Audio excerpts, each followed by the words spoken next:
আসসালামু আলাইকুম গাইস। আমি এই মুহূর্তে রয়েছি পঞ্চগড় জেলা বিশমণি।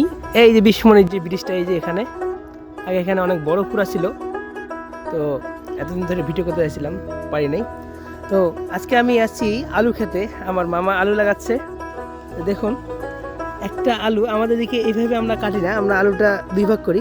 তো এটা দেখুন 4 ভাগ করছে, ঠিক আছে। তো আলুটা দেখেন ওরা কি করতেছে, আমরা সচরাচরভাবে এভাবে আলুটা লাগাই, নিচের দিকে দিই, এটা উপর দিকে দিই।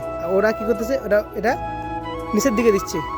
তো কেন দিতেছে, তো মামা মুখের সাথে শুনবো। মামা, তুমি কেন এইরকম করে আলুটা এই উল্টাই দিচ্ছ কেন? স্বাধীনভাবে গাদাগুলো উঠবে উপরে।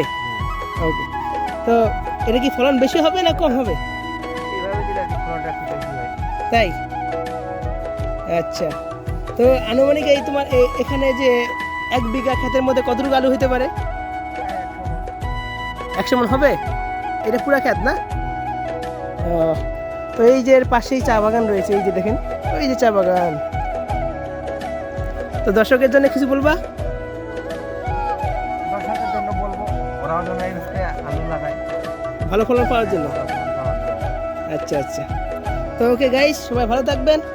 আর আমার মামার জন্য একটু দোয়া করবেন, যেন একটু ভালো যেন ফলন হয় এবং ফলনটা সুন্দর করে ঘরে নিতে পারে। ওকে, সবাই ভালো থাকবেন। আল্লাহ হাফেজ।